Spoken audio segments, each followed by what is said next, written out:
Good evening. I call to order the Lake Havasu City Council meeting on Tuesday, October 14th, 2025 at 5:30 p.m. Thank you for joining us. We'll start with an invocation from Pastor Tim Giles with Inspire the Church, followed by the Pledge of Allegiance led by Mary Lou O'Connell with the Haven Center. Again, it's a privilege and an honor to be here with you guys. If you would, bow your heads to pray with me. Heavenly Father, we come before you, and as we gather, we seek you first for wisdom and strength to guide this city. We first acknowledge that you are our hope and our trust. We seek you for divine providence and grace over our beautiful city, and we ask for wisdom to be godly stewards and strength to move this city towards its divine destiny. We thank you for all these things, and I pray in Jesus' name, amen.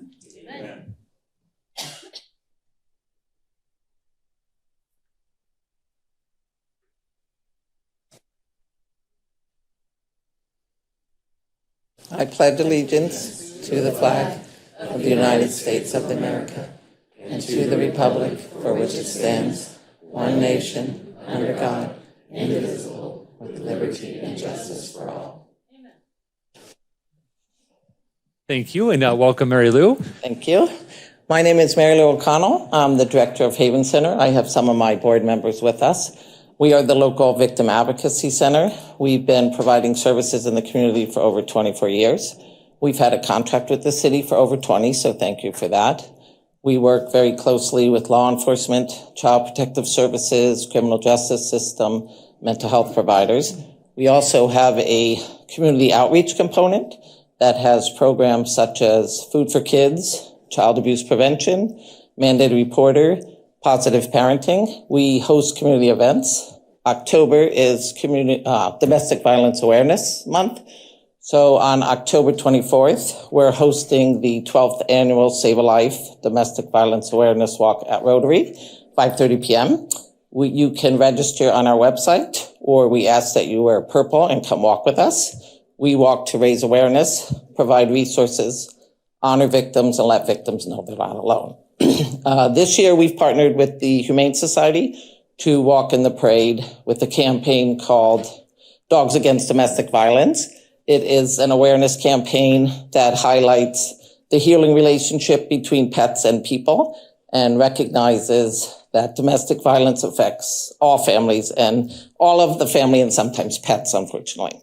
So we ask you to join us on the 24th to come walk, wave at us in the parade, and thank you for your support.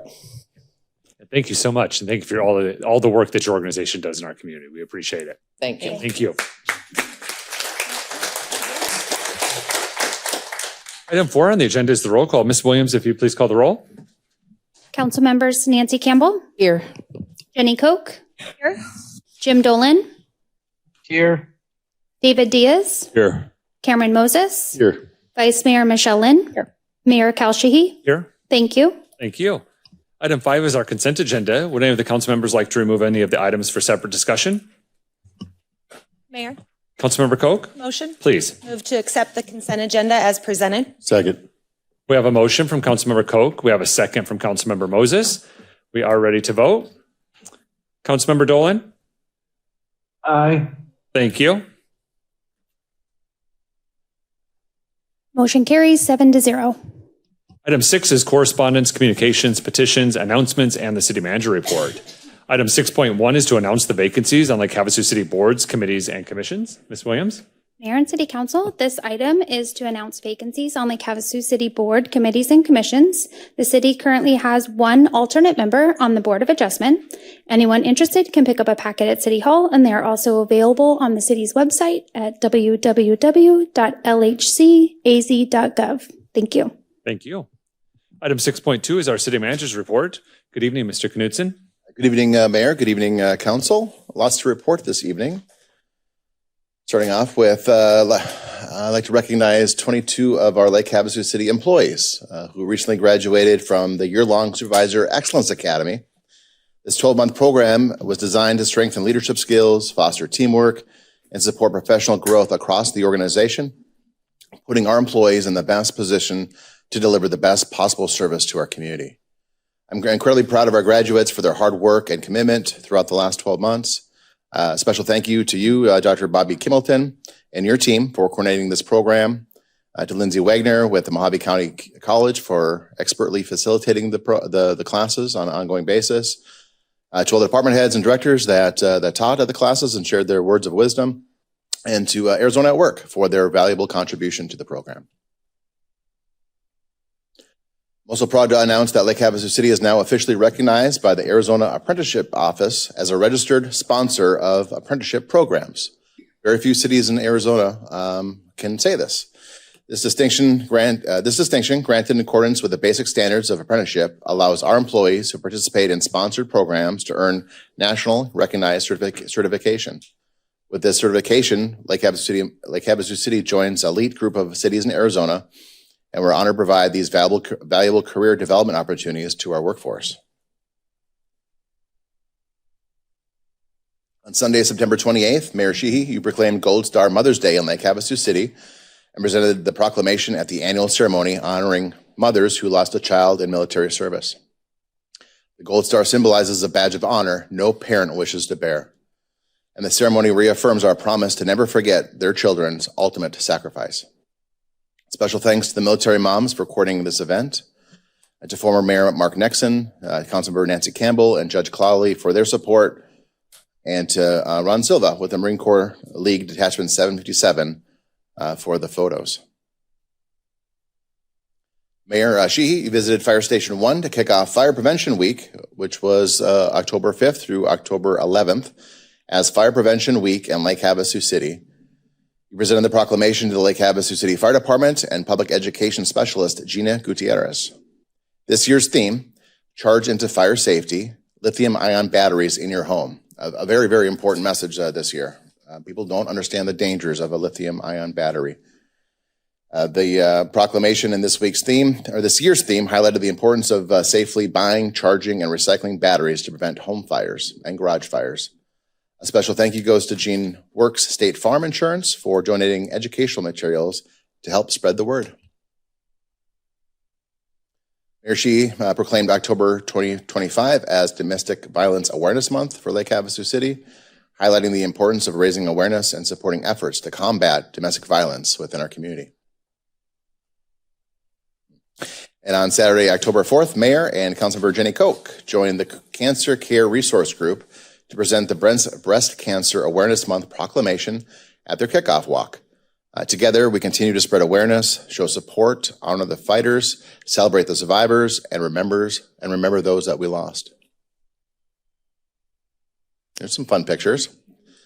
I'd like to take a moment to recognize and thank Vice Mayor Michelle Lynn for participating in the inaugural Havasu High Flyers Toss and Fetch team competition that was held at Grand Island Park. Vice Mayor, looks like you had quite the day. This new event brought together local dog handlers and their four-legged athletes for a fun and engaging community activity. It's always great to see a new program like this take off in Lake Havasu City, providing residents with unique ways to connect, stay active, and enjoy our beautiful parks. Congratulations to all the organizers and participants on a successful first event, and we hope to see you next year. This October, we carve out the future of Lake Havasu City. The community is invited to attend an open house on the 2026 General Plan Update to learn more and share feedback. There'll be 2 sessions held at the end of the month. The first one's on Wednesday, October 29th from 1:30 to 3:30. And then again the next day on October 30th from 11:30 to 1:30. Both these sessions will take place at the Mojave County Library in their community room. And the format is arranged so people can come and go. And you don't have to be there at a specific time. Anytime you show up between that time slots, we'll collect your feedback and share an update about the upcoming general plan update. What's happening in terms of construction within the community? As ADOT began improving the work to install a new traffic signal at McCulloch and Jamaica, with ongoing nighttime construction, that's going to take place now through December. The city is nearly completed with the milling and paving of Jamaica Boulevard between Pina Lane and Saddleback Drive, and it looks wonderful. Striping, placement of covers, and other miscellaneous work will be done next week. In the meantime, temporary lane shifts, some right turn restrictions, and rolling delays are expected. So we're asking drivers to use caution, follow signage, and allow extra time as we're almost there, almost completed. We have water infrastructure upgrades that are now starting, and they're underway on Coma Boulevard South. This work will continue for several months with an estimated completion date of May 2026. So lots of work ahead of us on Acoma when it comes to water infrastructure. That work is going to include new water mains, services or laterals, and new hydrants. We need the patience from the community on this one because there will be lane restrictions, there'll be closures, there'll be detours. And we're really going to need your patience because as soon as we're done with this project, after the new fiscal year, we're going to be coming back in the CIP. We have a program for new asphalt on Acoma. So lots happening on Acoma over the next year. The Site 6 fishing dock replacement began just last week. So thanks to former Supervisor Buster Johnson for the donation of his ARPA dollars while he was a member of the Mohave County Board of Supervisors. The fishing dock, that area will be closed now through mid-November. And unfortunately, we do have to close down the boat ramp. That'll be closed from October 27th through November 7th. So a little under 2 weeks. There'll be a crane in the water that's going to help us install the fishing dock. So when that crane's in the water, the ramp at Site 6 will be closed for those days. Please avoid the area for safety during construction. And as the city invests into our infrastructure, it's going to be amazing when it's all completed. In the meantime, we're asking for everyone's patience. The date is set, so please put it on your calendars as our next household hazardous waste recycling event will be held on Saturday, December 13th at December 13th. It'll take place at Fire Station 2 and it'll go from 8 a.m. to 12 p.m. If you're a Lake Havasu City resident, you can come and safely dispose of your electronics, household hazardous materials, and other items listed on this flyer for free. For more information, please contact Republic Services at 505-7410. So we do this twice a year now, and the next event, if people are always asking when the next one's coming, it's going to be on Saturday, December 13th. And finally, get to know your parks. Does everybody know where the Robin Parrott Children's Park is located? In this edition of Get to Know Your Park series, Councilmember Jim Dolan highlights this hidden gem, which is maintained by our amazing Parks and Recreation team. Let's listen.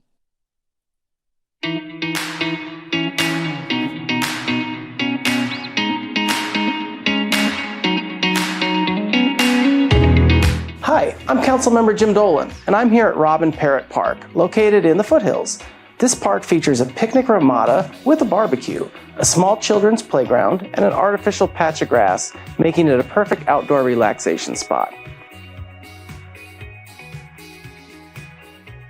Robin Parrott Park is a great place to connect with family and friends. Come on out and enjoy this wonderful spot.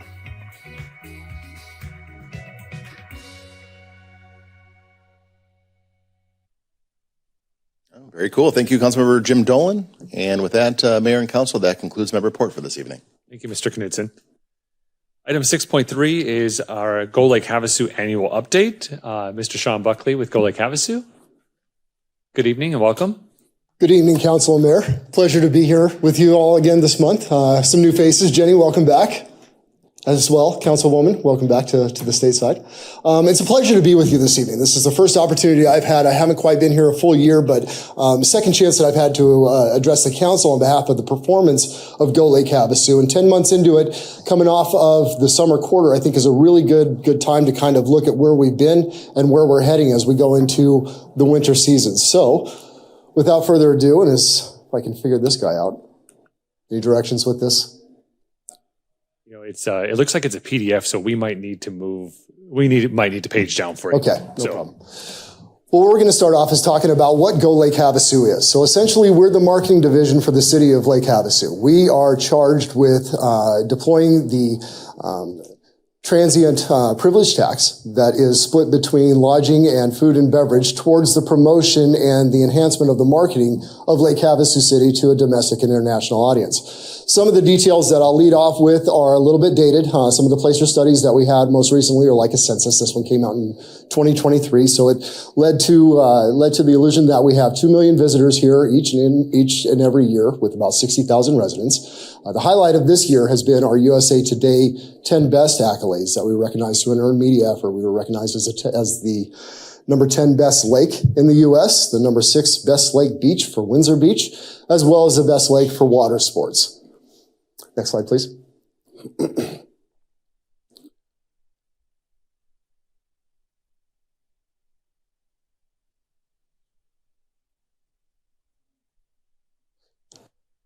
Now, I think most of you are familiar with how we are structured and our funding in terms of a 501c6. We're a tax-exempt organization. We are a nonprofit. So if you'll skip to the next slide, please, I'll give you a little bit more detail about how this revenue is generated. So like I alluded to, we're funded exclusively through the transaction privilege tax collection model. 1% through restaurant and bar, 3% through hotel motel. So what this means, what you're looking at here is how this is split up for Go Lake Havasu. These numbers reflect our year-end, our fiscal year-end actual figures for 2024, 2025. So you can see the gross revenue figures were just shy of $4.2 million in TPT tax that we generated, 100% of which is collected through an allocation split, about 49% through restaurant and bar, about 51% through hotel motel. That's 100% of our funding. However, that is only 38% of the gross revenue generated through all the TPT tax. So when we start looking at this a little bit closer, the one question that we're always asked, because we're a tax-funded entity, how much of that tax is generated by the residents of Lake Havasu City? Which is a very fair question. That's the question that gets asked all over the country. So when we look at this, when we look at how our budget is split, we are allocated $1.6 million for operating capital for this fiscal year. That's about, like I said, 38% of the total gross revenue generated through the TPT tax. Now, when we look at the residential contribution of this, we've got it two ways. So if we look at hotel motel, our residents sign lease agreements and mortgage agreements. They don't sign liability waivers for rentals. So we can eliminate that from the residents.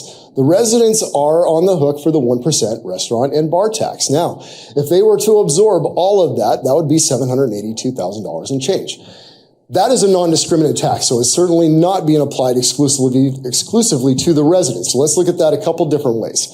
If the residents are 66,000 against 2 million people coming into this city annually, that's about 0.03%. 0.03% of that 2 million restaurant and bar tax equates to about $30,000. That's ludicrous. That's way too soft. But we have a bit of a threshold in there. We're looking at how that's split. I'm going to share some data in here that alludes to the residents accounting for about 45% of that restaurant and bar tax. So 45% of that 782 would be about $430,000. So that's our threshold.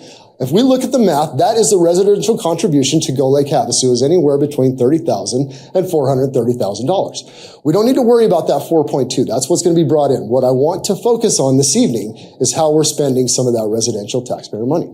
So if we can skip to the next slide, please.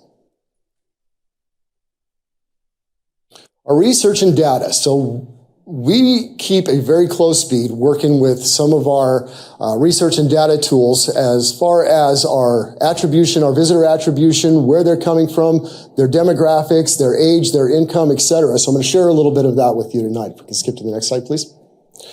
So again, some of the antiquated data. This is a Placer AI study that was generated in 2023. A lot of this has not changed. Again, one resident for about every 26 visitors, working with the numbers of about 2 million visitors annually, closer to 1.7, 1.9, against a population of about 60,000 residents.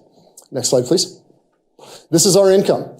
So about 36%, nearly 40% of the visitor spending was spent by visitors earning over $150,000 a year. So this is astronomical, which is great. We've always through the history, from what I can see, that's always been one of our strongest spending demographics is our higher income generators. However, if we look at that 60 to 80K range, we see that although that's a smaller percentage of our visitors, they are spending more. So we've got a little bit of disposable income in that range. When, again, these figures are specifically for the summer quarter. So this isn't really indicative of the full year, but over the summer, we see a little bit of this more frivolous spending, if you will.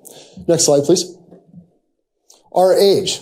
So we can see we're pretty well balanced. We're not exceptionally youthful. Our 18 to 24, our college age is a little bit light comparatively. We are anywhere between 25 and 65 and over. We have seen that 25 to 34 demographic increase sequentially over the past couple quarters. So we're going to keep an eye on that demographic as we move forward. Next slide, please.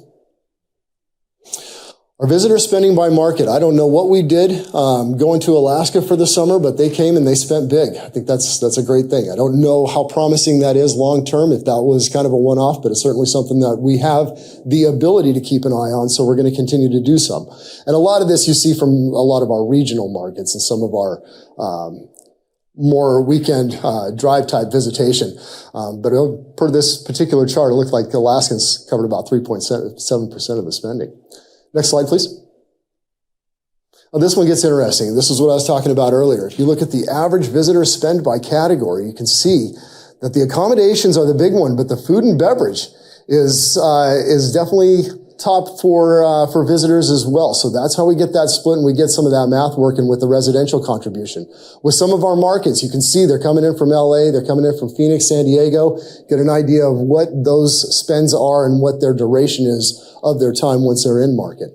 Obviously, hotel and motel continues to be the strongest spending category for visitors. Next slide, please. So we see that summer visitors are younger. We see that the visitors with the income in 150,000 plus category are still the strongest, and our local businesses are seeing some of the strongest increase in visitor spending, which is what we like to see. 34% of all spending was on local businesses, which is a point increase over this time last year. Next slide, please.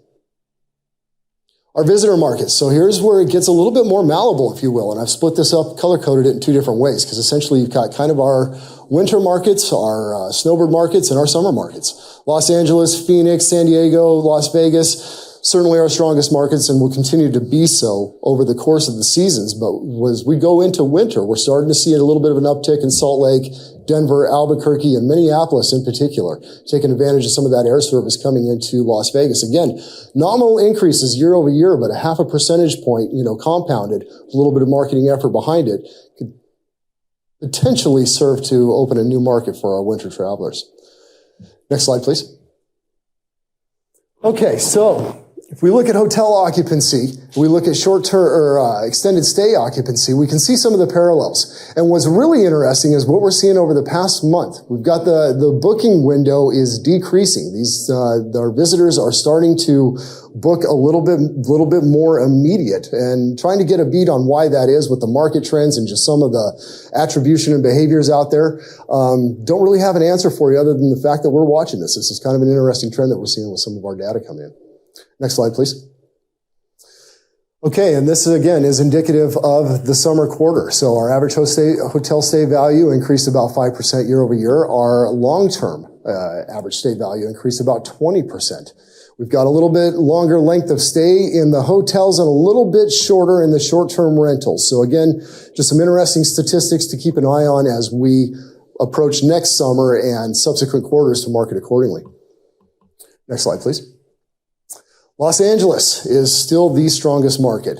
It's almost a state in itself in terms of trying to develop that, but keeping that going through the summer and the winter is definitely going to be paramount. Phoenix remains critical drive market, probably our strongest, even over Las Vegas. It seems that the sense in the market is that Las Vegas is familiar with Lake Havasu, and Phoenix, we still have some opportunity to develop that market. But Salt Lake, Denver, Albuquerque, some of these markets that are in proximity to I-40, I-15, Minneapolis with its flights to Vegas, we have some potential there in the winter, and I think our campaign will speak to that. Next slide, please. Economic impacts. We're going to talk about events and sponsorships a little bit. Go ahead. All right, so this is our current event roster. You can see, and go ahead and go to the next page as well. You can see how we're trying to map out our event contribution early in the year. We had about 80% of our events identified and monies earmarked for them within the first 2 months of our new fiscal. And we're going to continue doing that so that we've got everybody capitalized. We've got things in April like Desert Storm already on the radar, so we can start marketing and start beefing up our paid and earned media well in advance of these event durations. But it's a good quick snapshot to see what we're spending and the distribution of those events over the course of the calendar year. Next slide, please. And as far as our sponsorship of the events, this is one of my big initiatives, is getting a little bit more involved in some of these signature community events, like the Fire on the Water 4th of July Festival, last week's IJSBA, First Friday, we're the title partner for that with the new season, London Bridge Days Parade, which is actually our event. So we're really excited to take on the events from a event marketing and promotion type of posture. We've got a great event management organization here locally that we've partnered up with. We've got Partnership for Economic Development, which does a great job for First Friday. And by lending our name to this, we feel that we have a little bit more muscle to broadcast some of these events and really highlight these attractions in Lake Havasu City to a domestic and international audience. So we really look forward to the success of these events as we continue to do so. Next slide, please. Marketing and PR. All right, try to breeze through this because this parallels a lot of the city report that we put together, and a lot of this covers some of the granular detail for the past 3 months, so I'll try to be quick. Public relations for July. So we had some really, really strong earned media opportunities in July that we capitalized on. Just a few of the highlights there of some of our stronger pieces, but we're seeing a real good diversity in terms of lakeside attractions, water sports, and real estate. It seems to be a really hot topic here in Lake Havasu City. Go ahead and we'll kind of breeze through these. Social media. If you guys are following our social pages at Go Lake Havasu, couldn't be proud of our handles. We're doing a really phenomenal job in terms of generating real integral content that gravitates with our traveling audience, that resonates with them personally, with their visitation initiatives. We're getting a lot of shares. We're getting a lot of likes. The engagement is really what we're after, and we're really pleased with the progression of our social media through our 3 channels over both the Go Lake Havasu page and the Go Lake Havasu Visitor Center pages as well. So go ahead and we'll fly through some of these. You can see our paid media ads. So this was our July programming that we had running primarily in Phoenix and the Arizona market. So a lot of stalker campaigns. And this is a good indication of kind of what we're hanging our hat on for year-round coverage of Go Lake Havasu. The digital media that we have the autonomy to change out the creative, the artwork, and also real surgically target specific demographics and specific geography for that particular time period or that season. Go ahead and continue, please. Same thing with August. Some very strong earned media value there, about $500 million, over $500 million in potential earned media impressions, which is a loose number. And I want to just stress that. I mean, it's great to say, yeah, we reached 500 million people, but if our name was in an article that they happen to breeze by, they're going to count that. So let's take that with a grain of salt. But again, the USA Today Reader's Choice Awards, the Condé Nast contest, these are some of the things that we are paying to play so that we get that kind of recognition that Lake Havasu City deserves. Go ahead and continue, please. Again, with social, some of the X was a little bit off on August and September due to reporting, but as far as Facebook and Instagram goes, we have some great properties there. Continue, please. Again, some of our new creative for the last half of the summer, kind of the second half of the fourth quarter there, and some of the performance through Meta. We've got some extremely strong impressions and reach, and very, very low cost per click, 12 cents. So continue, please. And we'll go ahead and just breeze through these because a lot of these, unless you're going to take the time to get into them, or can be a little bit monotonous for this presentation. But again, the public relations, we get a very lengthy report on some of the top media hits as well as the periphery and placements as far as the reach and potential impressions. So we've got a really exciting partnership with BPR, and we're doing some great things there. Go ahead, please. Social media, I'm going to highlight September just because we had an interesting opportunity to work with the Lake Havasu City Hospitality Association in showcasing Havasu Restaurant Week. And this is the sort of thing that gets me really excited when we can partner up with PED or the Hospitality Association, dovetail our efforts to champion some of their own campaigns. And we had some tremendous success with Havasu Restaurant Week. Continue, please. All right, so for social media, I wanted to include this as well because this is the Go Lake Havasu main page, and I want to show you this in tandem with our website analytics so we can see some of the parallels in our geography and our demographics. Just year to date, we've had almost 2 million views on Facebook alone. We've reached almost 872,000, but we've got 80,000 followers on the page, and you can see where they're located. We've got a very, very strong local base here, but Phoenix, LA, Las Vegas, all the usual suspects. So where we're going, they're obviously resonating with us in real time through social media. Next, please. Same thing here with Instagram. Again, about almost 230,000 views. Reached about 43,000 people, and then very similar parallels in terms of geography and followers on that page as well. So, next, please. All right, so for September paid media, you can see we ran a video campaign with a click-through rate of almost 11% and a carousel campaign with a click-through rate of about 7%. Not exceptionally strong, but not a dud either. We've definitely got some learnings here, and this was a Phoenix, Arizona Office of Tourism co-op program that we had carried over from the previous media plan. So not a bad one, but definitely some learnings here. Next, please. And these are our keywords. So this is just Google AdWords, again, partnership with the Arizona Office of Tourism, and some great success here. Cost per click low, under $3, and about 8% click-through rate. Next, please. And again, just some creative examples. And these are things that we can change out specific to the season. We can change out specific to the event. We can change out specific to the geography, the demographic, et cetera. So we've got a lot of interesting and a lot of fun campaigns on the horizon. Our PR plan. So our PR agency works in quarterly chunks, which is really advantageous for us because then we can react to immediacy. We can address some event needs. We can reinforce specific destination messaging. Whatever we need to do, we can do it in real time. So when we're mapping out our year, we're looking at it a quarter at a time. Right now, you can see kind of what we've got in the hopper for October, November, and December. As we get past IJSBA and the London Bridge Days Parade, a lot of our focus is going to be on the holiday events, getting people here for Thanksgiving, the boat parade, everything that goes along, the lighting of the bridge. I mean, we've got some influencers that are scheduled to come in, so we're really excited about some of the earned media emphasis we can put on the holiday season here. Next, please.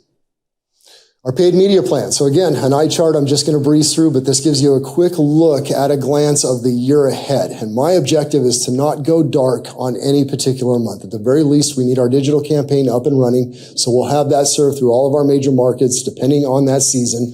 But you can see just kind of where we're spiking with certain video campaigns, with certain Arizona Office of Tourism co-op campaigns, all of that spelled out quite cleanly in calendar format. Like I was saying earlier with the social demographics and some of those insights, this is what's coming direct out of Google Analytics. So this is our year to date at a glance. We've had over 140,000 unique visitors to the website. They're spending about a minute on there, but most importantly is the geography. You can see a lot of our visitors. Our website visitors are coming from the U.S. in particular, but China. I'm hearing this throughout the industry. We've got to keep a close look on Southeast Asia. China and Japan right now are really coming up on a lot of radars. Singapore's an interesting one to see on ours. Canada, I wish I had better news, but that arrow pointing south is pretty systematic. We're seeing that throughout the industry, and I don't know that we can lend any direct efforts to go get them back. We're going to need the state. We're going to need the country to help us out a little bit. But you can see who we're targeting, where we're targeting, and how those parallels between our website and social media, are kind of synergistic in some of our efforts there. Next slide, please.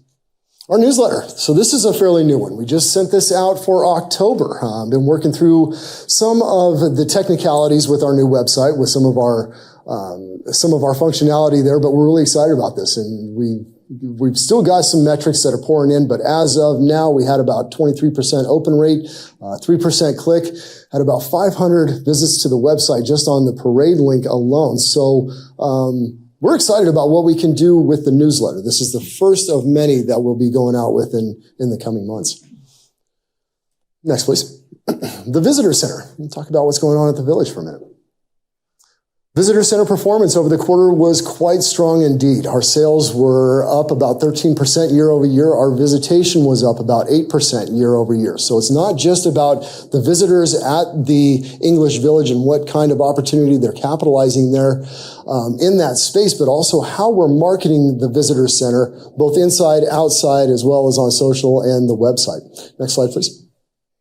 Through social, we have a Go Lake Havasu Visitor Center page, nearly 6,000 followers on this, and it's doing extremely well. This is a very different messaging than what we use the core Go Lake Havasu page for. So this one is a lot of in-store visits and folks that have crossed both bridges, a lot of event promotion here. We've put some new emphasis on some of the merchandise and some of the Go Lake Havasu branded apparel and items that we carried down there. So we're starting to see, as the days go on, more and more engagement with the Go Lake Havasu Visitor Center page. Next, please.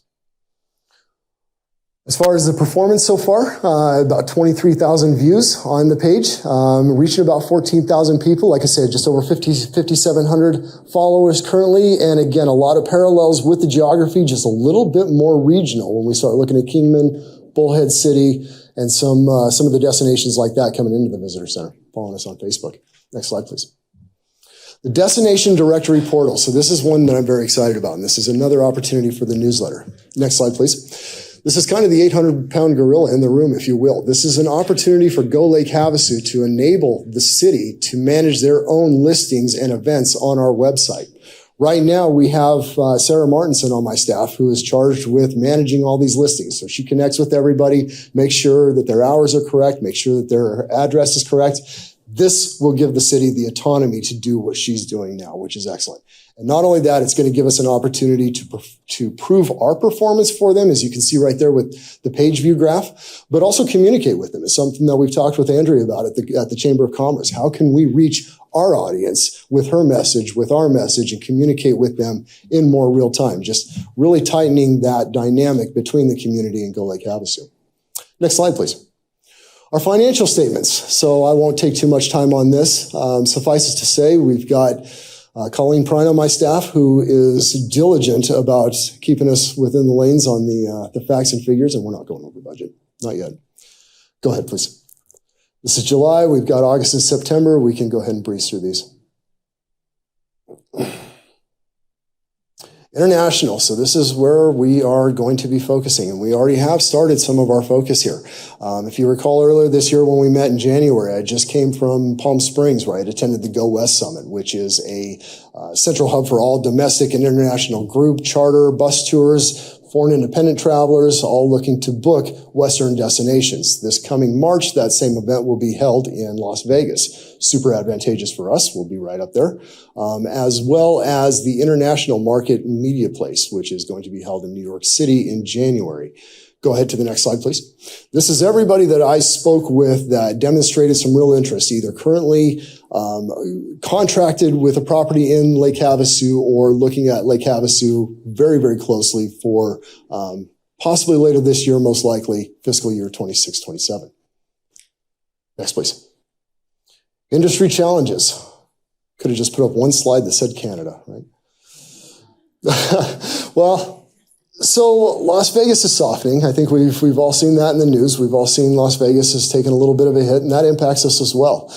We are seeing a little bit of a demand out there from the independent traveler as well as the events that are looking for destinations outside of metropolitan areas. So we definitely have a niche there. We have two opportunities when it comes to meeting these challenges. The first one, from my perspective, is really an introduction. You know, we found with our agency that about 65% of the potential market out there has not yet heard of Lake Havasu City. The other 35% knows of us from Pauly Shore. We've got an opportunity to change that. So we, you know, with what we're doing and the way that we're posturing the community, our events, we are still remaining attractive and new and just just prestigious enough to raise that inclination outside of the dissuasive factors of Vegas and some of the other industry considerations. But with the rising digital visibility, with the ability to capture our content in real time, to place it in target specific geographies, demographics, we have the opportunity and we have all of the resources available to keep us afloat. So we're going to capitalize on this crisis to what degree that we can. And we're going to stand out and do our part to connect with the local tours, the international delegates, and continue to keep Lake Havasu forefront as a destination. Next, please. And in conclusion, the scope of the report. And I'm sorry this is in there. This is part of what I provide Jess every quarter, but essentially we are here to serve the city. We are here to market the community, the people of the community, the counselors that lead the community, the businesses that the community supports and thrives with. We're extremely proud to be a part of what we're doing here. And this is an incredible product to champion. And I just can't say enough great things about my staff, the support of the board, and from what I've seen in the city. Your vision, your leadership is really getting it done, and it does everything to help our job be easier. So with that, thank you so very much for your time tonight. Appreciate it. Thank you, Mr. Buckley. Are there questions from members of the council for Mr. Buckley? Yeah.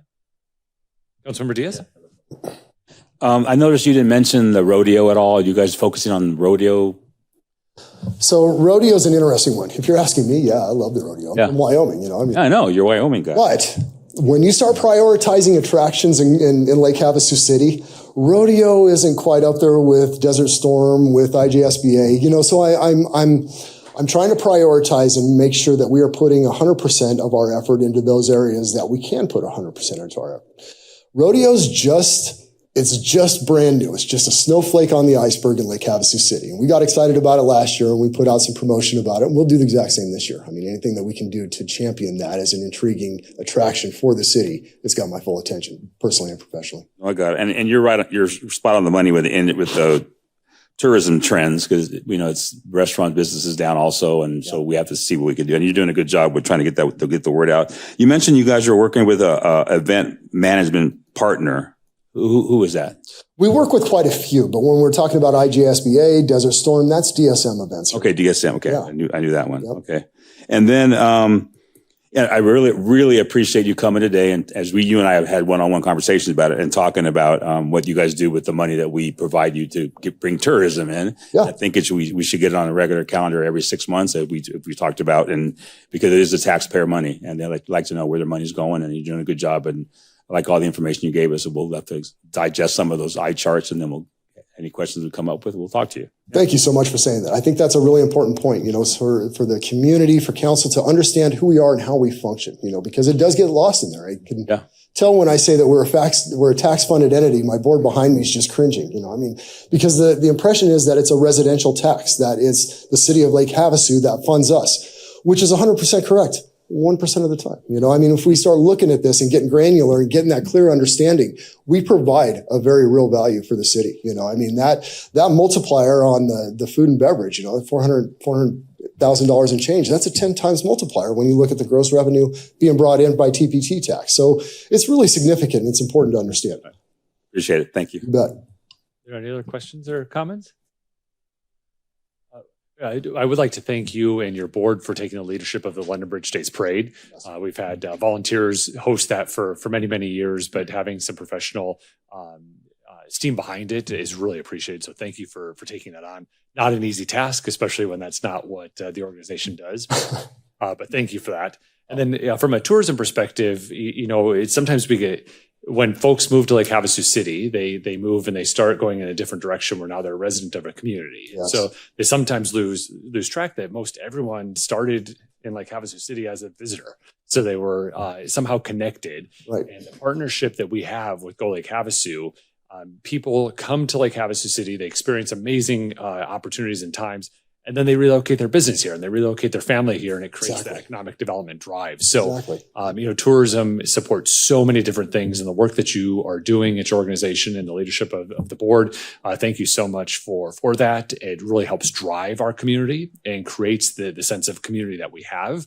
And many of the things that we love as citizens here are all derived from tourism. So we have amazing parks and we have amazing events to go to every weekend. We have a full calendar of things to do, all thanks to the efforts that you all are doing. So thank you so much. Oh, it's my pleasure. And thank you for those remarks as well. I mean, that's one of the things that gets me excited about what we do, Mr. Mayor, is that we touch so many different verticals outside of just tourism. You know, I mentioned earned media with real estate, and that's been a real big boom for us this year. It's been really an enjoyable experience to speak with some of those real estate delegates and some of those groups here in town and say, look what we're doing for you as a byproduct of a tourism effort. You know, I mean, it's not just extending your stay, but possibly opening the door for residency. So that's really exciting.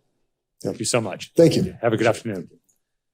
All right, we'll move on to our public hearings. Item 7. During each of our public hearings, we will have an opportunity for the public to engage in the conversation. When we open the public hearing, we ask you just make your way to the podium, state your name for the record, and you can state your comments. If you're here for one of those items, we encourage you to participate at that time because we can have a two-way conversation and go back and forth. At the end of the meeting, we will have a call to the public, and I'll go over those guidelines when we get to that section of the meeting.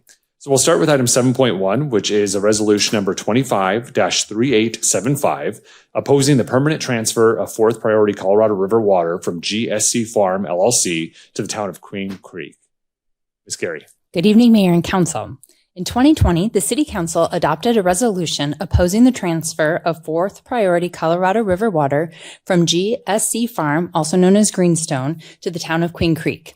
At that time, the Arizona Department of Water Resources recommended that the U.S. Bureau of Reclamation approve the transfer of Greenstone's fourth priority Colorado River entitlement to Queen Creek.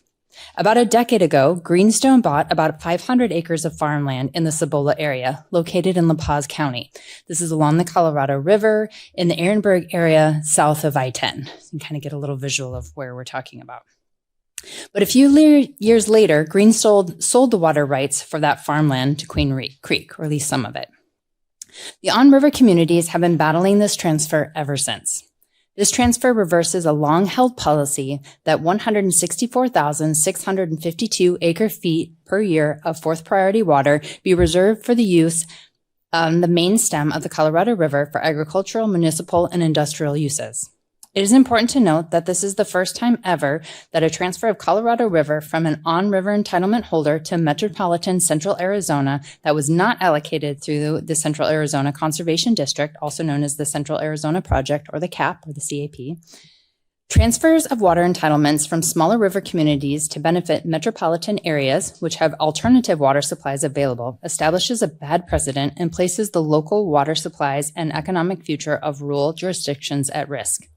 Tonight, the Council is considering adopting a resolution renewing its opposition to this transfer in response to the Bureau of Reclamation's Notice of Intent to prepare an Environmental Impact Statement, or an EIS, for Greenstone to Queen Creek Water Transfer Project. Historically, the 2019 Greenstone application was denied by ADWR, but upon reconsideration and despite overwhelming opposition from the Colorado River communities, ADWR ultimately recommended approval of the transfer. During the initial process, Reclamation was urged through public comments to engage in a full EIS. However, Reclamation determined that a lesser intensive environmental assessment, known as an EA, was all that was necessary to evaluate the transfer. Reclamation's EA determined that the impacts were not significant and published a FONSI, or Finding of No Significant Impact, there's lots of acronyms, in August of 2022, permitting the permanent transfer to begin in 2023, which it did. In December 2022, Mojave County, La Paz County, and Yuma County, along with the city of Yuma, filed a lawsuit against Reclamation, seeking a preliminary injunction to stop the transfer and a remand to conduct a full EIS. The city, as well as many river communities, joined in supporting this litigation in amicus. The preliminary injunction was denied, and the permanent transfer began in June of 2023. The litigation continued, and in February of 2024, the counties and the city of Yuma prevailed on summary judgment, with the federal court finding that there were questions of significant impacted that needed to be addressed through a full EIS.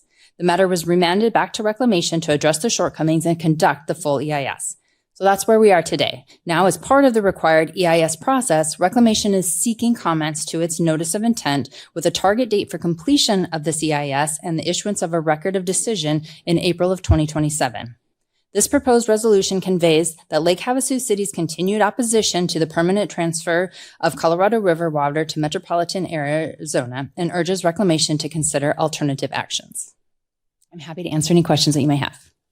Thank you, Ms. Gary. So simply put, we are just going to continue our opposition to water transfers off of the main stem of the river to central Arizona. So before us, we do have a resolution that states that, but obviously the historical perspective is very important. And Ms. Gary, thank you for presenting that. It's the law of the river is so complicated and dates back to the 1920s, and so that this is just a small little snapshot of some of the work that we're doing in the West for water. So, are there any questions or comments from members of the council for Ms. Gary? Just a quick question: Is this going to be a part of a communication package that we give to the powers that be in Maricopa or something? That's so it's a resolution that really doesn't have any teeth, and it just gives us some information that this is our stance. So is that how it's going to be communicated to them? Yes, so we'll communicate if this is successful this evening for consideration. We then will submit comments to the EIS. The Mojave County Water Authority is submitting comments. Mojave County is submitting comments, and others. But those are the ones that we're most familiar with. But yeah, this resolution will get clear how we stand. Exactly. The council and the governing body opposes these transfers. All right, this is a public hearing. Would anyone like to address the city council on this item? Yeah, please, Mr. Fisher, make your way to the podium.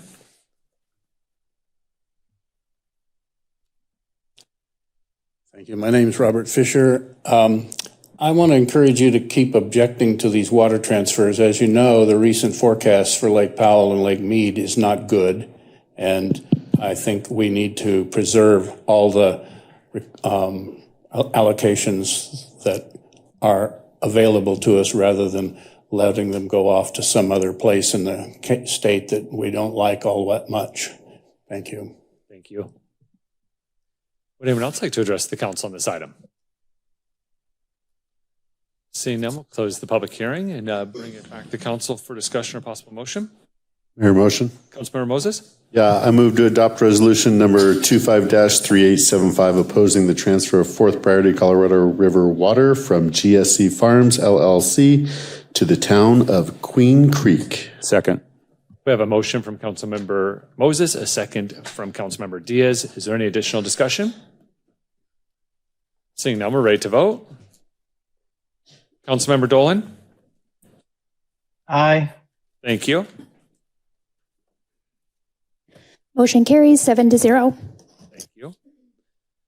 Item 7.2 is ordinance number 25-1370, amending City Code Chapter 12.08, Building Codes, to adopt designated updated editions of published building codes, declaring as a public records the local amendments to the published building codes, and adopting the local amendments by reference. Mr. Blake. Sorry. Good evening, Mayor and Council. I'm Stephen Blake, building official here for the city.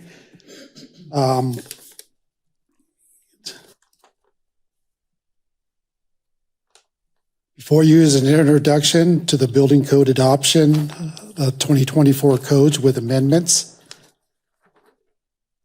Why do we have building codes? Building codes are established to protect our community, and they establish minimum standards for safety and public health. Building codes regulate the design, construction, and maintenance of new and existing buildings. By regulating construction requirements, they provide minimum acceptable standards for building construction to safeguard the public safety, health, and general welfare. New codes reflect a safer code practices, new technology. There's always new products, new materials coming on the market. The code amendments are needed to address unique local conditions and to deal with construction problems based upon the city staff's expertise and experience. The I-codes are a national-based code. Each jurisdiction amends the code for their unique conditions in their community. Very little has changed on our existing amendments for this code cycle. The International Code Council publishes the building codes on a 3-year cycle.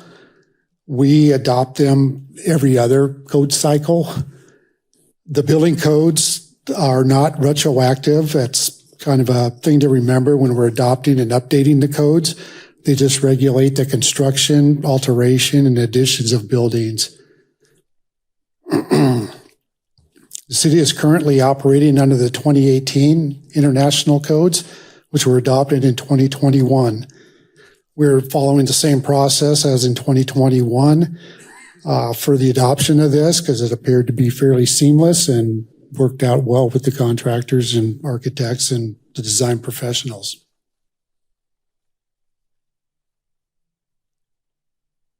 Standard practice is for the cities and towns to adopt the current building codes on a 6-year cycle. Here in the Arizona state, the smaller jurisdictions don't have the funding to adopt them every code cycle every 3 years. It's kind of cumbersome for some jurisdictions to absorb that cost.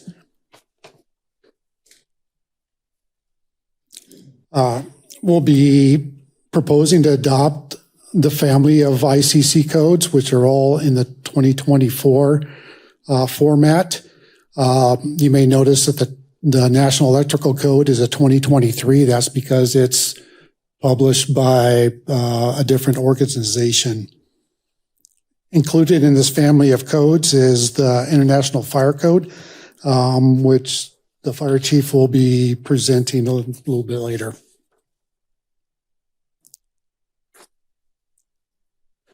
The new codes keep Havasu safe. We ensure that construction in Lake Havasu City is safe and utilizes the updated technology.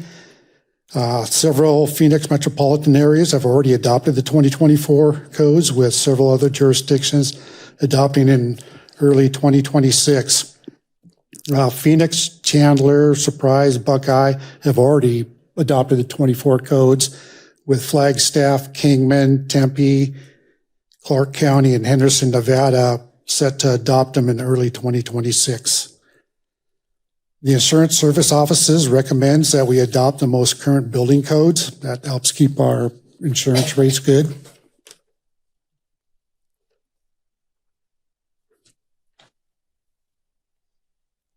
The city is proposing to adopt the 2024 I-codes with local amendments. We've reviewed the new I-codes by the staff and have developed updated Lake Havasu City amendments. There's little that has changed with the amendments. Some of the chapters have been reformatted in the building code, especially in the residential code. So there'll be some numbering changes. On some of the amendments, we've removed some items because they're now included in the 2024 code. They're just no longer applicable. There's some clarification in the city amendments, and we had to add some amendments to be consistent in the administration chapters, which deals with the fees and the refunds and the hearing examiner.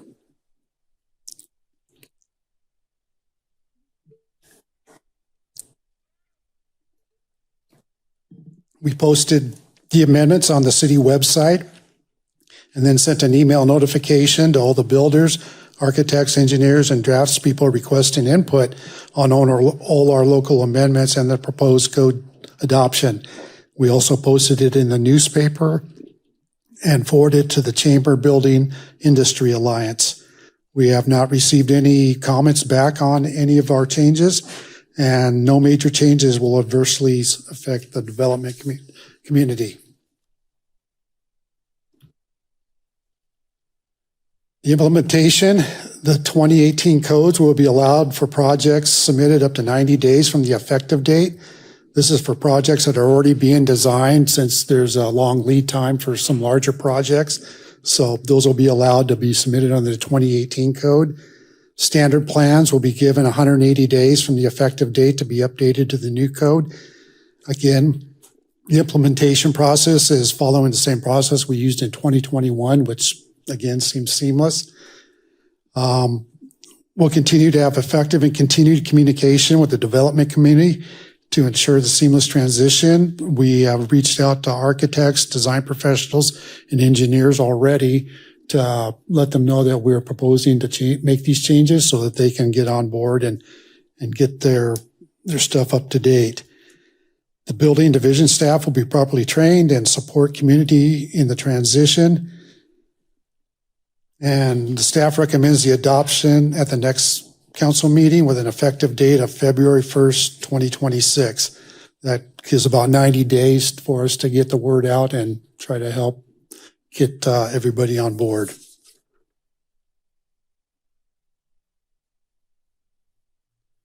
This concludes my presentation and can answer any questions.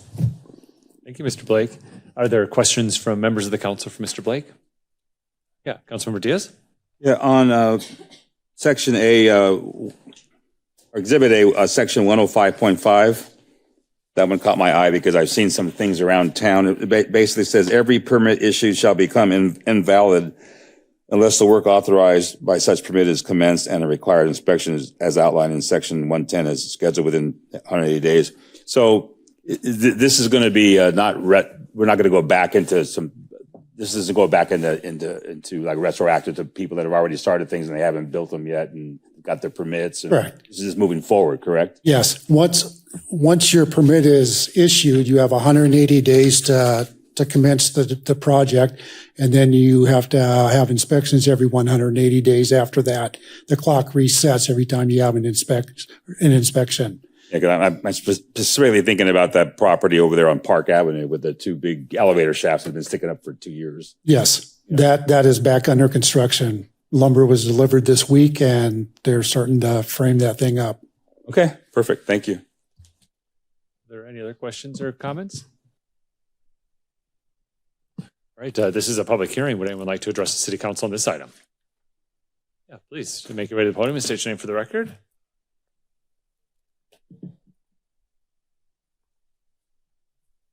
Robert Fisher. Glad I came to this meeting tonight.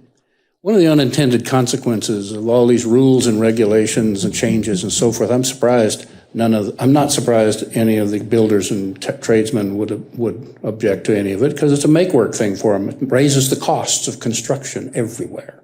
So I hope you guys keep that in mind, is that all of these extra things you're layering on there eventually cost more to build anything. Thank you. Thank you. Would anyone else like to address the city council on this item?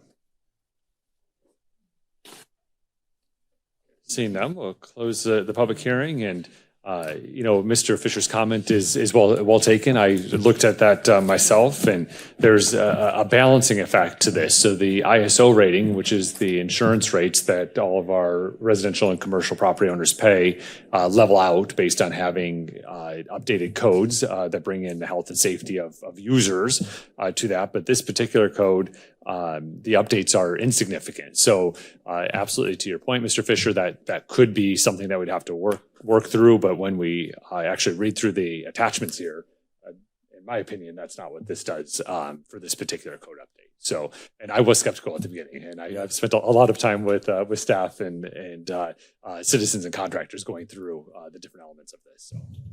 My favorite part is when it says omit the whole section. Just get rid of it. Those are my favorite. All right. With that, entertain any additional comments or questions or possible motion? Mayor. Councilmember Koch? Motion. Please.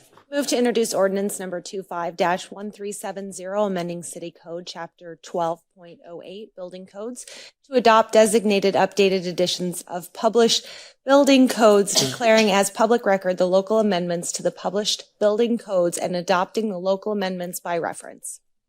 Second. We have a motion from Councilmember Koch, and we have a second from Councilmember Moses. Is there any additional discussion? Seeing none, we're ready to vote. Councilmember Dolan? Aye. Thank you. Motion carries 7-0. Thank you. The next item is item 7.3, which is a companion item to the item we just heard, which is ordinance number 25-1371, amending City Code Chapter 12.12.010, adoption of International Fire Code to adopt the 2024 edition of the International Fire Code, declaring as public record the local amendments to the 2024 International Fire Code, and adopting the local amendments by reference. Good afternoon, Chief Palathis.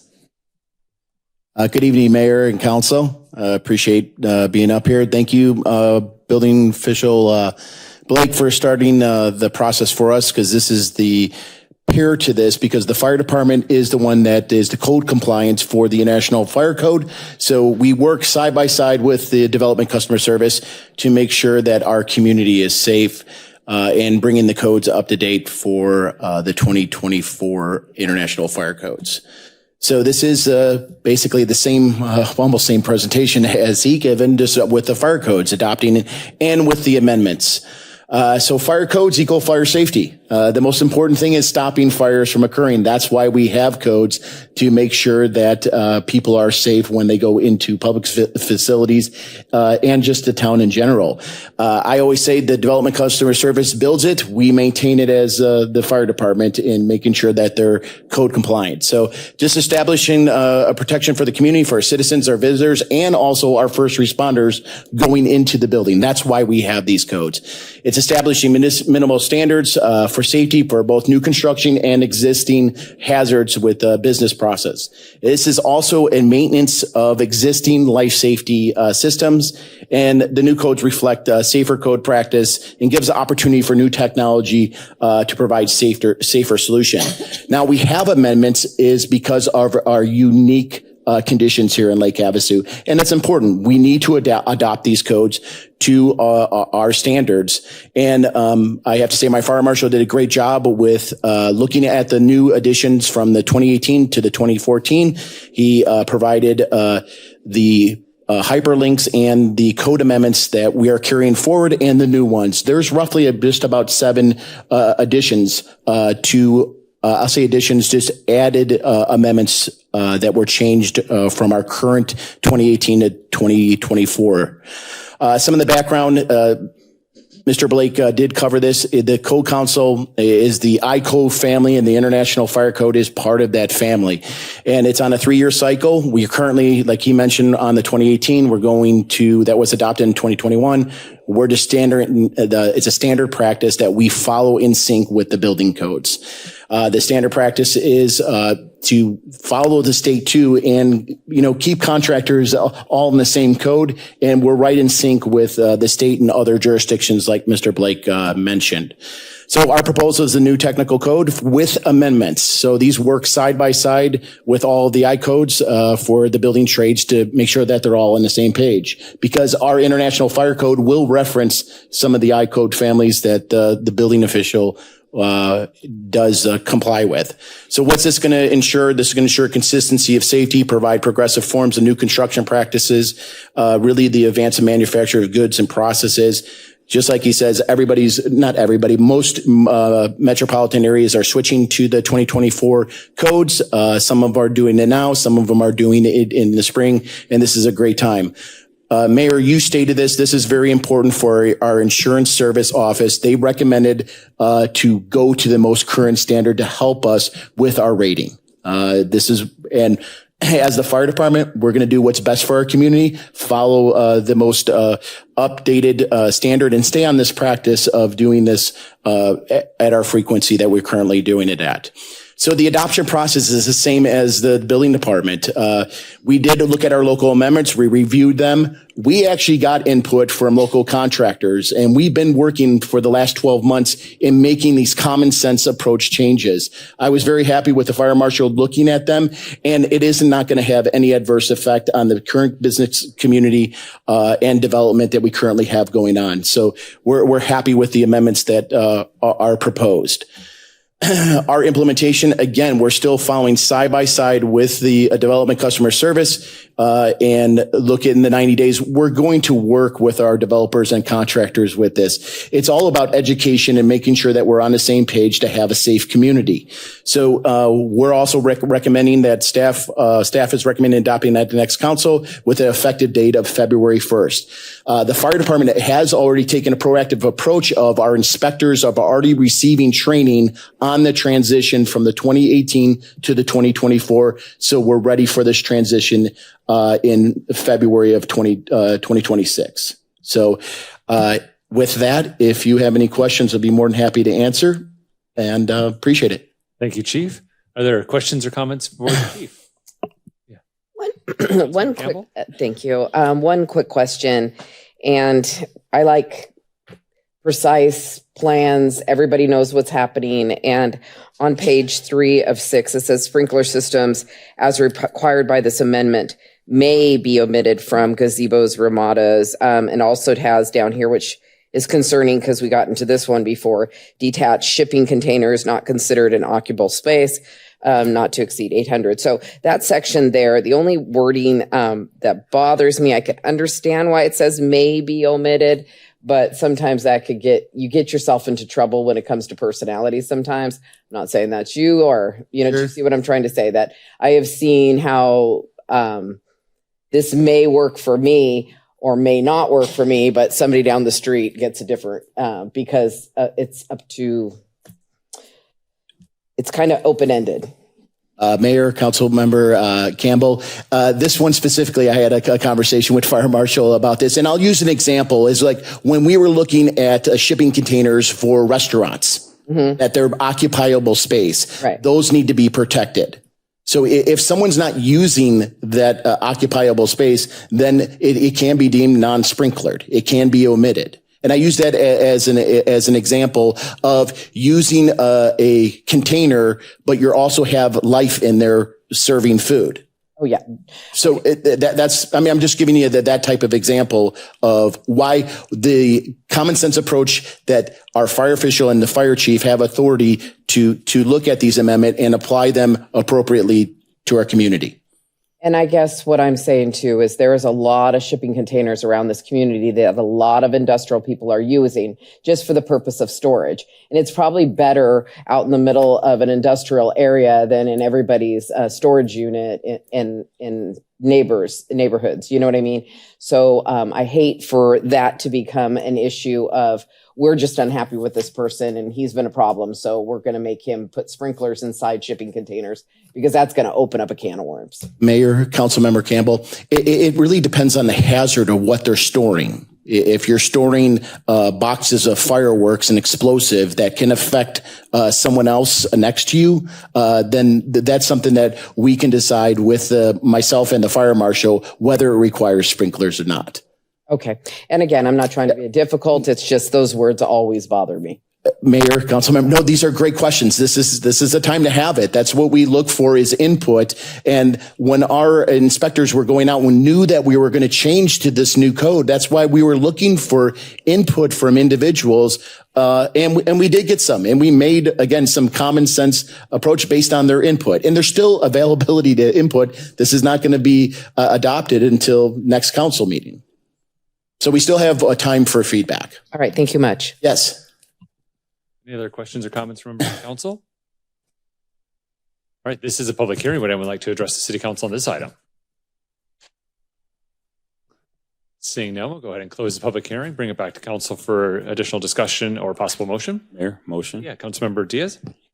I moved to introduce ordinance number 25-1371, amending City Code Chapter 12-12-010, International Fire Code to adopt the designated updated edition of the published Fire Code, declaring as a public record the local amendments to the published Fire Code, and adopting the local amendments by reference. Second. We have a motion from Councilmember Diaz. We have a second from Councilmember Moses. Is there any additional discussion? Seeing none, we're ready to vote. Councilmember Dolan?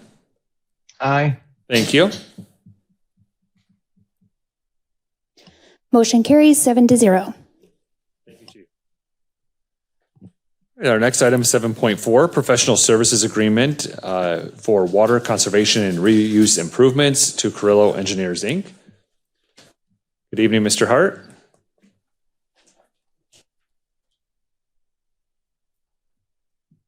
Good evening, Honorable Mayor and City Council. It's always good to be before you and talk to you about something that's exciting to me, the capital improvement program and a project within that program. So tonight I'm coming before you to make a recommendation of a professional services agreement for the Water Conservation and Reuse Improvement project. This will be a design award. As just references to get you thinking about this right now.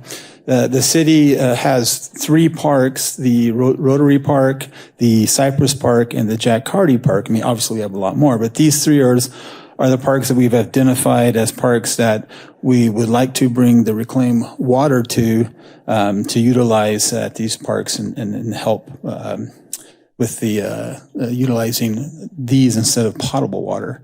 The Cypress Park is obviously there by the Mulberry wastewater treatment plant, and it should be a quick connect from an existing line that's running nearby. The Jack Hardy Park, we actually have reclaimed water that goes into the lower portion. It's a stub out. We're going to extend that with sprinkler systems throughout. And then on the Rotary Park, we're going to be connecting into a northern portion of the Rotary Park in a higher area in a reservoir, and then hooking up to the sprinkler systems and going through that way. The project scope is to finish a previously created plans and specs that were started and created by Carollo back in 2018. That involved the design of infrastructure necessary to establish the reclaimed water services to those 3 parks that I mentioned. The schedule is approximately 5 months. The anticipated completion would be in April of 2026.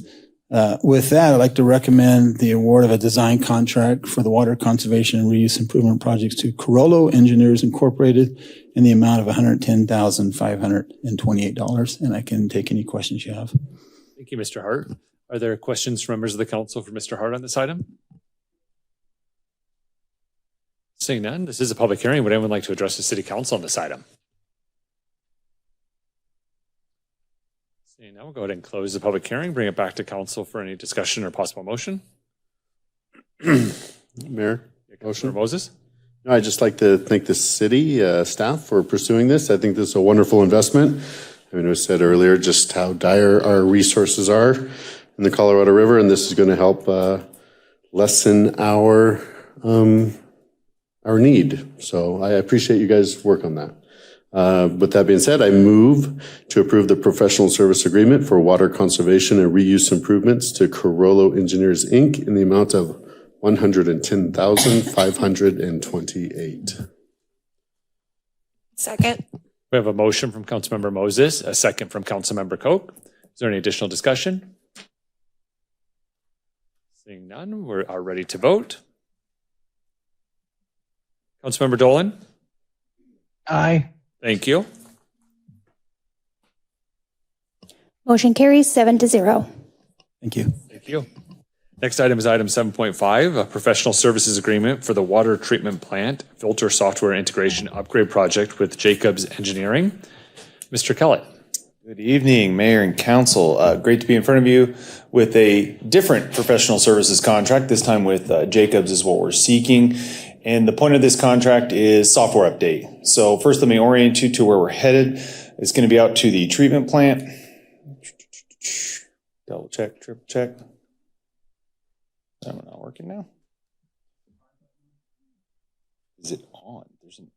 There is an on button right there. Right on. I just learned something. I didn't come to learn. That's awesome. Okay. So the water treatment plant, we operate one treatment plant, 26 million gallons per day. Most of you have been there. This particular project is going to be oriented more towards the filter beds. This is a software update. So the treatment plant has been getting multiple software updates over the years. This is actually the final one of the updates to take our SCADA system up to current standards and practices.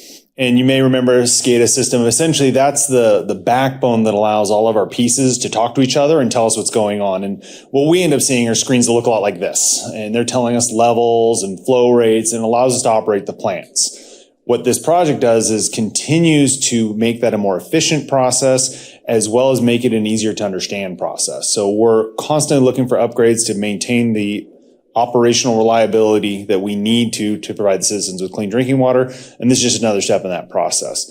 So what we're looking for is this professional services agreement to go with Jacobs. Jacobs has been the provider for this for many years. They're very familiar with our system, and so able to provide quite a high level of support through this. It's about a 5-month project, roughly speaking, and we're seeking approval for $167,875 to complete this work over the next 5 months-ish. And with that, I can take any questions. Thank you, Mr. Kellett. Are there questions from members of the council for Mr. Kellett? All right, this is a public hearing. Would anyone like to address the city council on this item? Yeah, please just make your way to the podium, Mr. Fisher.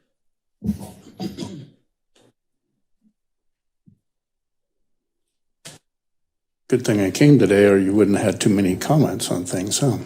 So one of my questions about this upgrade is it going to protect us from attacks by international computer hackers that want to turn our water systems off or annoy them in some other way that wouldn't be helpful for us? Does that upgrade include those kind of protections? Because we see in other places where hacks have been successful and created pandemonium and so forth. Whole hospitals have been shut down because of the attacks and so forth. And I wonder if our update is going to include protections against that. Thank you. Thank you. Yeah, Mr. Kelly? Specific to the question, this is not necessarily a security update. This is a process update. Security is held in a different area of this. The SCADA system is held completely external to any business processes. So we have it set to the highest level of cybersecurity that we possibly can in coordination with our IT department. But to be clear, this particular one is about a process improvement. So all the security stuff is already in place. This is kind of behind that curtain. Thank you.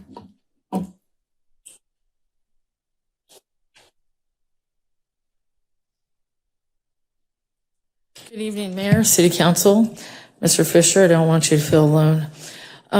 I was just curious as to why it takes 5 months. Like when I need to update the software on my phone, I just turn the phone off and boom, turn it back on and it's updated. So that is actually my question. Yeah, I'll let Mr. Kellett answer that question. That is actually a wonderful question. So we're not updating one phone per se. We're updating an entire system. That system includes multiple pumps, filters, communication devices. The thing that we are not allowed to get wrong is we can't make a mistake. So the testing is extensive as well. So we're talking about doing all the actual upgrades to the software, testing all those softwares, then emergency testing those softwares. And then after we've done that once, we go back and we do it again. We make sure that every single process is not only double secret probation backed up, it is 100% double secret, triple probation back. This thing has a lot of iterative process to it. The other part that takes a little bit longer is creation of those screens. So in the presentation, there's that one kind of blue and gray screen that I had put up there. Creating those screens actually takes a lot of time because you need input from not only your operators who are using the plant, but you're going to need input from the design team to say, how can they make it look the same way? And then once you make it look that way, it has to operate that way. So it's a bit more of a back and forth process when you get to that level of it. And that's why it takes a little bit longer. Boy, I wish we could turn them off and turn them back on. That would be awesome. It'd be so much more efficient, but that's unfortunately not how we get to operate. Yeah, thank you. Would anyone else like to address the city council on this item? Seeing none, we'll go ahead and close the public hearing and bring it back to council for any discussion or possible motion. Mayor, I'll make a motion if there's no more discussion. Yeah, Councilmember Diaz. I move to approve the professional services contract agreement for the WTP filter software integration upgrade project with Jacobs Engineering Group, Inc. in the amount of $167,875. Second. We have a motion from Councilmember Diaz and a second from Councilmember Campbell. Is there any additional discussion? Seeing none, we're ready to vote. Councilmember Dolan? Aye. Thank you. Motion carries 7-0. Thank you. Thank you. And our final public hearing of the evening is item 7.6. It's a cooperative purchase of a flight submersible sewage pump through James, Cook, and Hobson. Mr. Fernando. Good evening, Mayor and Council members.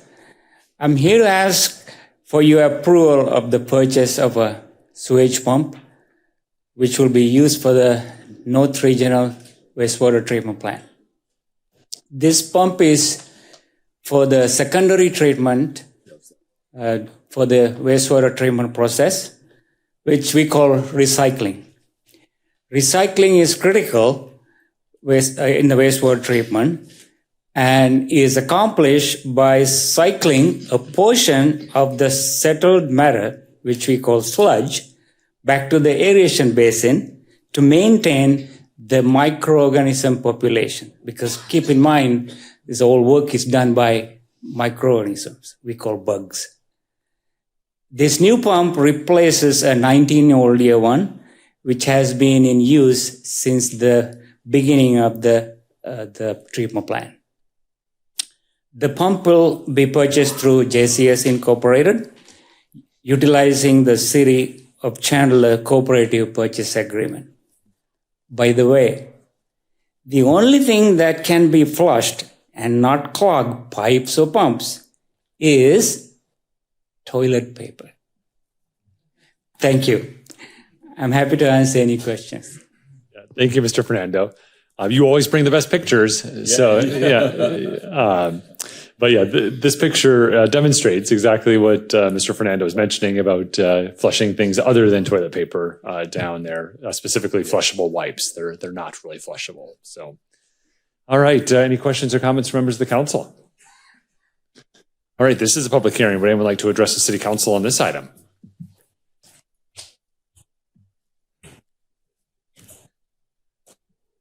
Good evening, Mayor. I would just like to highly suggest that either one, you make a city code for all the businesses that sell flushable wipes and tell them that they have to put signage over the flushable wipes that they're not flushable. And then two, go national with it. Put that picture above it in all the grocery stores. What do you think? This is what your wipes look like. Yeah, that would be quite surprised, I think, to find what it would look like. Yes. Any other comments from members of the public? All right. We'll go ahead and close the public hearing, bring it back to council for any discussion or possible motion.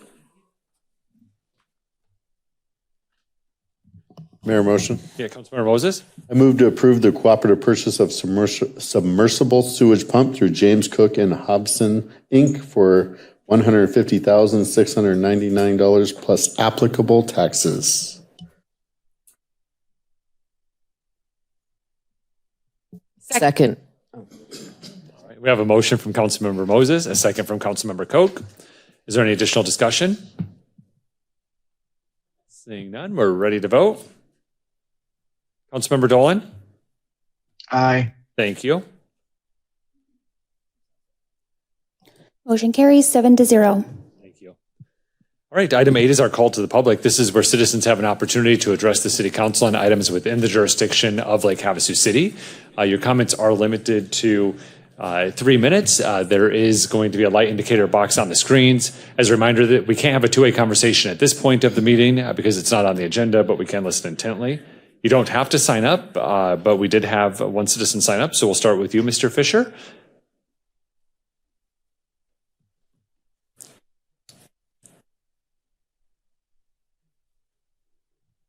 Thank you, Robert Fisher. I was listening intently to the report from the Go Lake Havasu, and I didn't hear anything in that report that explained the benefit of Go Lake Havasu's efforts to the residents and taxpayers of the town. And your remarks, Mayor, helped a little bit, but I'm not sure I buy into all of it. But anyway, it seems like they could have done something that help us understand what $1.6 million is buying us from our taxes. Because I go out on the lake on a Saturday or Sunday, it's like the freeway at 4:30. You got the parking lots are full from people from out of town, and I can't use the facility very effectively because it's already people are there. My comment on the ticket that I wrote there is about that median strip on Highway 95 through part of our city. I don't know who thought that was a good idea, but I'm sure it's not really meeting the intent that it was put there to address. If you look at the scuff marks all over the edge of it, you realize there's a lot of people that are hitting that with their cars. And even as low a curb as that is, it's not going to stop a car from going across there into the opposing traffic. I went down through there with my boat a few days ago, and the lane has been narrowed by at least 14 inches by having that thing in there. And I see in one area the center line stripe was moved over about that far to account for some of that. But With my boat being wider than my car, I could see from the mirrors that the wheels of my trailer were very close to that curb, even though the other side was very close to the center line. So the lane has definitely been narrowed, and I think it's a hazard. So I'd like for the city to understand that it's created a hazard. You can see scuff marks all over it where people have run into it and along the sides of it. So I don't think it's accomplishing what it was intended to do. Thank you. Thank you. And please share those comments with the Arizona Department of Transportation as well.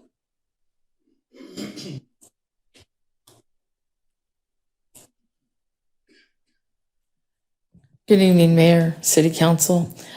Just in reference to the skid marks, I remember last meeting when somebody had mentioned the skid marks and starting to notice the skid marks everywhere else.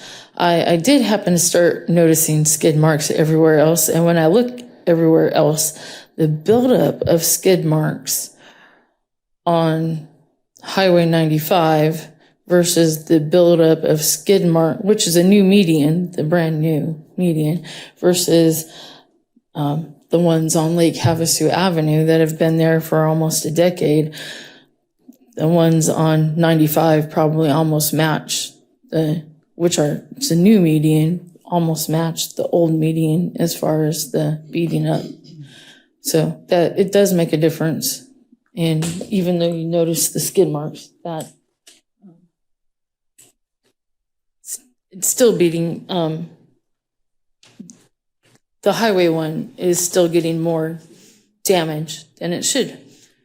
And actually, I noticed over at Starbucks that the new exit on Swanson is getting beat up by tractor trailers that go over it trying to turn left out of there. They can't help themselves because it's like that much too small. And when they turn left, every single truck I've seen, the tractor trailers, when I see them leave, they are beating up that median. That one's going to end up getting renewed eventually too. On, I don't know what street that is now. When I'm driving up, not Magnolia, but not Swanson. Oh, it would be Magnolia, the one next to Swanson. There's a crosswalk there that I noticed that has a sign that says crosswalk signal for people crossing is broken. That sign has been there for over a year and it hasn't been fixed. And you have like 18 new crosswalk things on McCulloch Boulevard. And I just wanted to let you know that the one on Magnolia is still broken after a year. Thank you. Would anyone else like to address the council during call to the public? Oh, yeah, microphone. Thank you, Mayor. I'm not good at technical. Yeah, Anthony is on his way over to. Thank you, Mayor and Council. I have to say, it's so nice to see everyone. Donna McCoy, resident of Lake Havasu City for almost 25 years. So I've been thinking of something I could come on, complain about, think of a thing. So I want to praise you all. Thank you, staff, for all the hard work you do, and just say how wonderful it is to see you again. It's great to see you as well. Thank you so much for being here. Anyone else like to address the city council during call to the public? Yeah, Mr. McCoy? James McCoy, resident.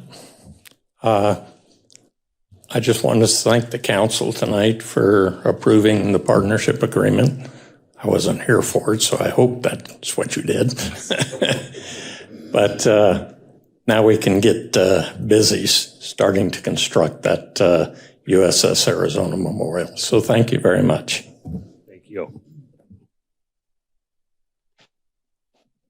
Mr. Murray?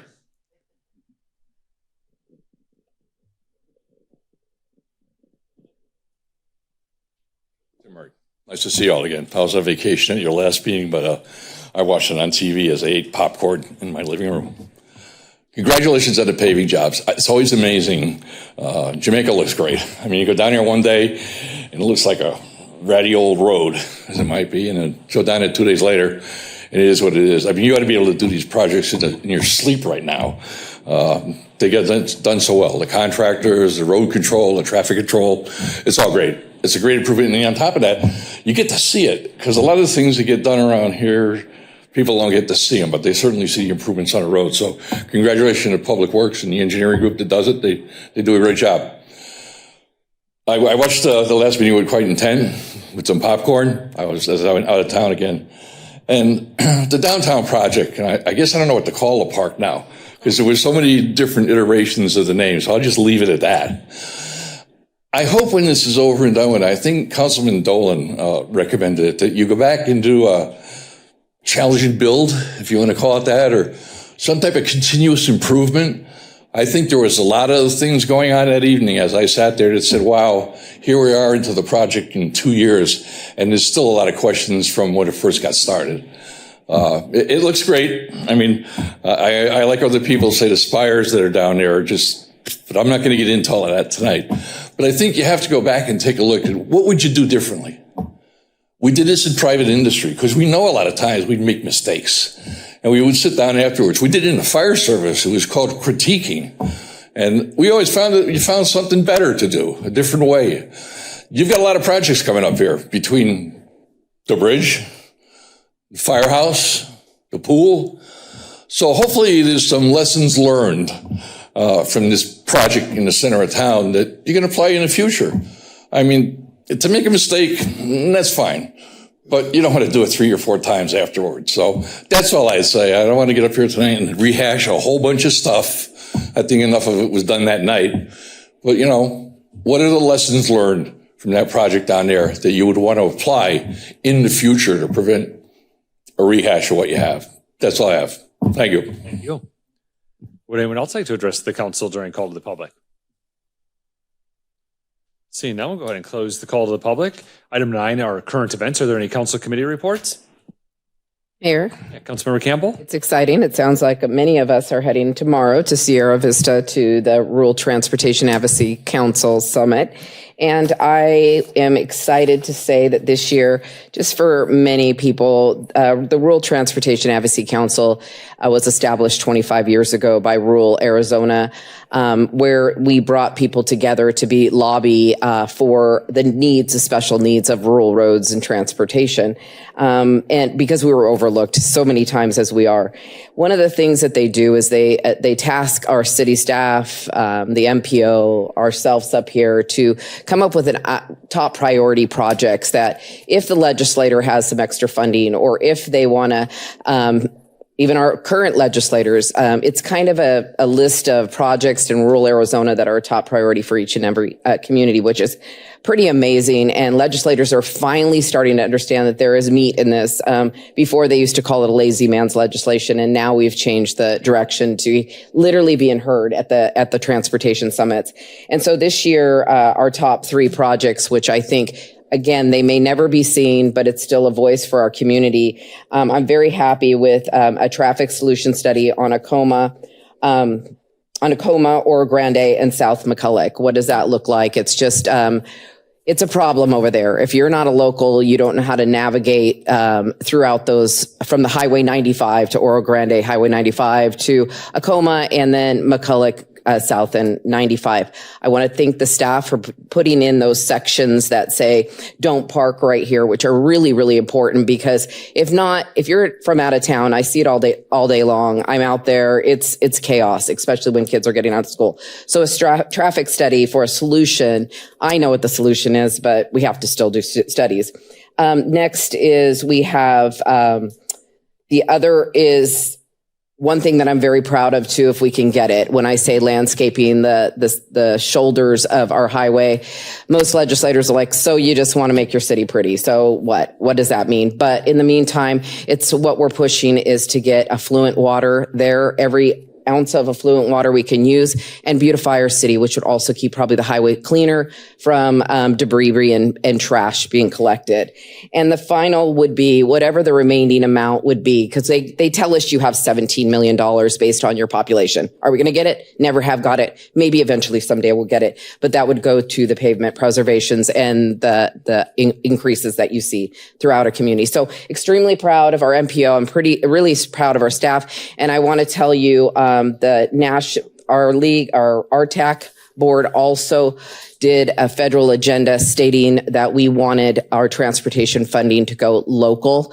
It has gotten a lot of teeth from all legislators. They're all talking about it, all the way from President Trump all the way down to Arizona senators and congressmen all agree that local control of our funding is most important. Obviously being facilitated through our MPOs, but in the meantime, allowing local municipalities the power to manage their own money. So let's cross our fingers. If you want to write to your congressman about local control on our funding, I would really appreciate that as well. And I did have a meeting also with the National League of Cities and Towns, and they are completely supportive of our agenda as well. Thank you much. Thank you. Are there any other council committee reports? All right, item 10, our future meetings. Our next meeting is going to be on Tuesday, October 28th at 5:30 p.m. It will be a regular meeting. And then on Tuesday, November 11th, 2025 at 5:30 p.m., that meeting has been canceled. That is Veterans Day, but we do invite everyone to come join us for the Veterans Day parade and ceremonies that will be taking place that morning. And then on Tuesday, November 25th, 2025 at 5:30 p.m., we will also have a regular meeting. Item 11, are there any future discussion items? Mayor, yes. Yeah, Councilmember Campbell? I'd like a future discussion on and possible action on how we select the vice mayors. Second. We have a motion and a second to have a discussion about selection of vice mayor. How we select our vice mayor. Okay. So we would take the code now, and that would be the basis of our conversation? Yes. Okay. Thank you. Yeah. All right. Any other future discussion items? All right. Item 12, we are adjourned. Thank you for being here. Be kind, and we'll see you next time.